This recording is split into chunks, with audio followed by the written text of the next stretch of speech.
नमस्कार दोस्तों, आपका स्वागत है मेरे YouTube चैनल पर। आज मैं आपको तुलसी की कथा सुनाने जा रही हूँ। अगर आप ये कथा सुन रहे हैं तो कृपया कथा को अंत तक सुने। एक बार माता पार्वती जी शिव जी से पूछती है, हे प्रभु, आज मेरे मन में एक मंशा उठ रही है और वह ये है कि पृथ्वी पर समस्त मनुष्य तुलसी की रोज पूजा करते हैं। इस पर रोज जल क्यों अर्पित करते हैं? मैं इस पौधे पर जल अर्पित करने का महत्व जानना चाहती हूँ। तब भगवान शिव जी कहते हैं, हे देवी पार्वती, आपने उचित प्रश्न किया है। तुलसी के पौधे को साक्षात लक्ष्मी जी का रूप ही माना जाता है। इसकी रोज पूजा करने से व्यक्ति की सारी मनोकामनाएं पूर्ण हो जाती है और उसके द्वारा किए गए सभी पाप तुरंत नष्ट हो जाते हैं। भगवान भोलेनाथ जी पार्वती से कहते हैं, हे देवी, मैं आपको आपके प्रश्न का उत्तर देने से पहले आपको एक अत्यंत महत्वपूर्ण कथा सुनाना चाहता हूँ और आपको इस कथा के द्वारा आपको आपके सभी प्रश्नों के उत्तर मिल जाएंगे। तब माता पार्वती जी कहती हैं, हे प्रभु, आप इस कथा को सुनाना आरंभ करें। मैं आपको विश्वास दिलाती हूँ, मैं इस कथा को शुरू से लेकर अंत तक ध्यान से पूरा सुनूंगी। तब भगवान शिव जी माता पार्वती से कहते हैं, हे देवी, किसी समय की बात है, किसी नगर में सुरेश नाम का एक सेठ रहता था। वह स्वभाव से भ्रष्ट और कपटी बुद्धि वाला था और वह हमें हमेशा ही झूठ बोलता था। उसका मन बहुत ही चंचल था। इस वजह से उसका मन सदा ही बुरे काम में लगा रहता था।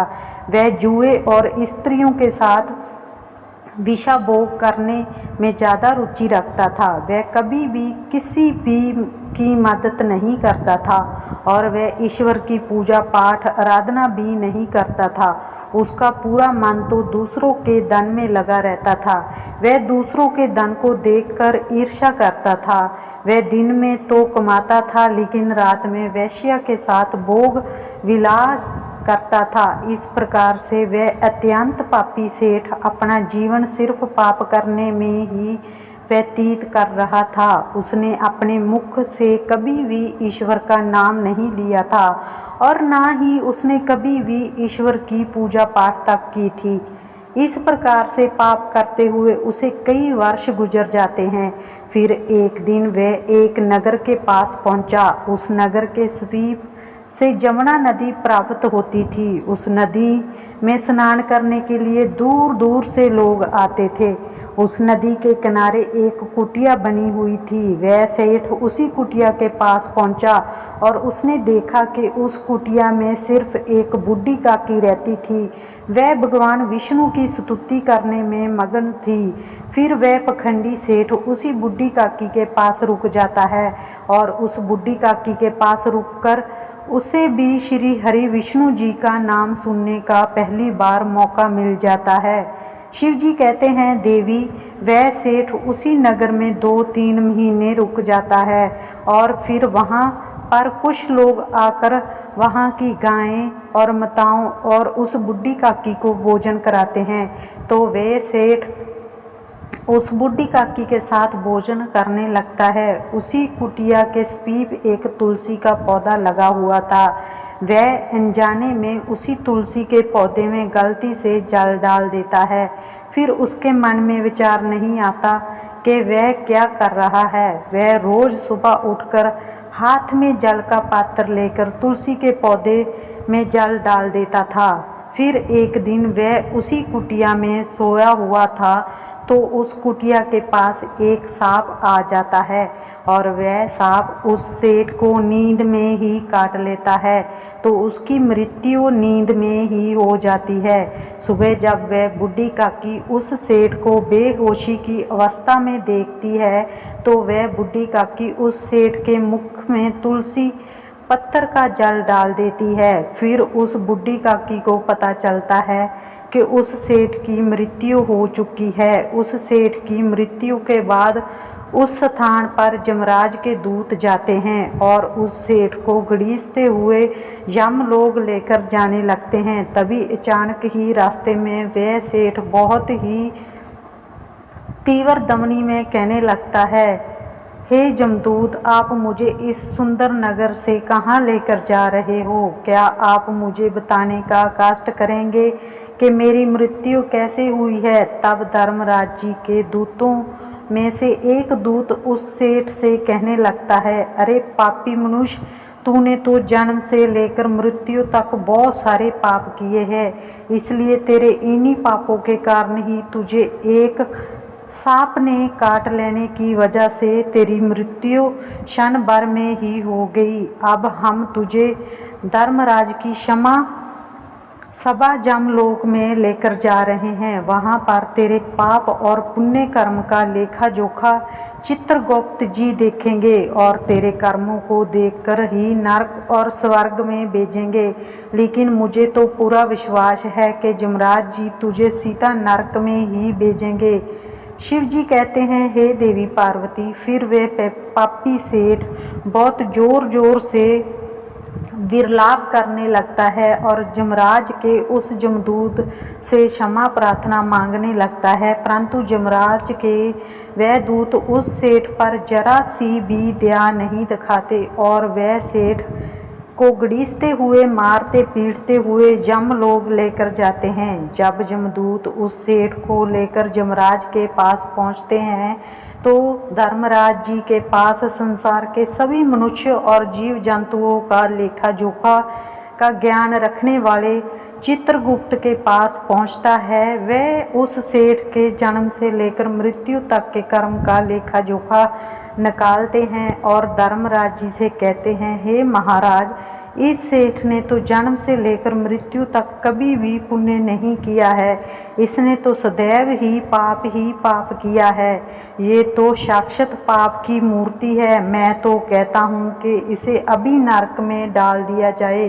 फिर धर्मराज कहते हैं, हे दूत, इस पापी सेठ को ले जाकर के जीवन भर के लिए उठा ले जाओ और इस सेठ को पंख प्रभा नामक नरक में डाल दो।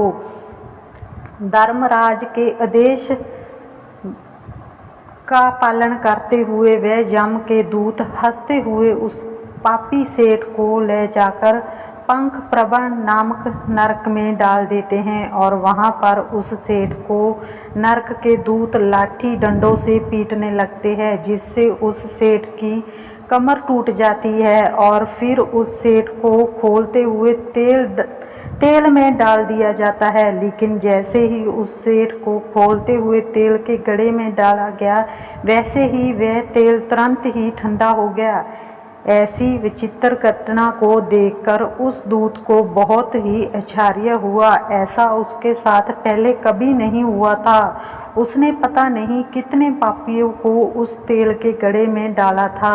वह सभी उस खोलते हुए तेल में गिरकर छटपटाने लगते थे। लेकिन जैसे ही वह सेठ उस तेल के घड़े में गिरा, वैसे ही अचानक से वह तेल ठंडा हो गया। इस घटना को देखते ही वह जमदूत तीव्र गति में दौड़ता हुआ धर्मराज के पास पहुंचा।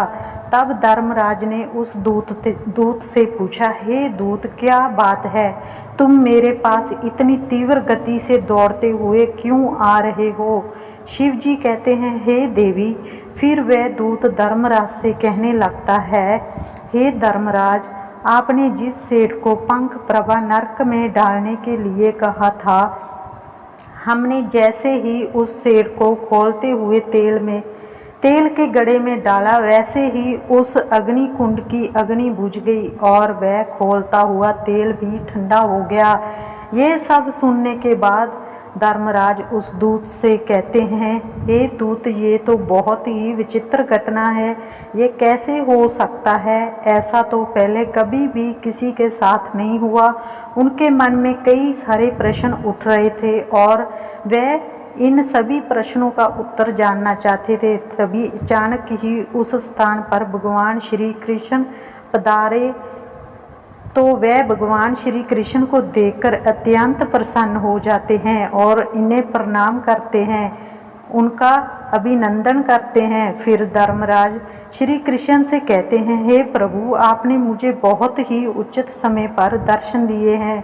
आज मैं बहुत ही परेशान हूँ, क्योंकि आज हमने एक अत्यंत पापी सेठ को पंख प्रभा नरक में गिरा दिया है। परंतु जैसे उस सेठ को खौलते हुए तेल में डाला गया, उसके गिरते ही उस घड़े का अग्नि कुंड बुझ चुकी है और खौलते हुए तेल भी शीतल बन गया है। तब श्री कृष्ण धर्मराज से कहने लगते हैं, हे धर्मराज, आपने जिस सेठ को पंख प्रभा नरक में डाल दिया है, वह नरक में जाने के योग्य नहीं है, क्योंकि उस सेठ के द्वारा अनजाने में ही एक ऐसा कर्म हो गया जिससे इस सेठ के सारे पाप मिट चुके हैं। जो मनुष्य पुण्य करने वाले लोगों के साथ रहता है, उसे भी उन लोगों के साथ साथ पुण्य अवश्य मिलता है।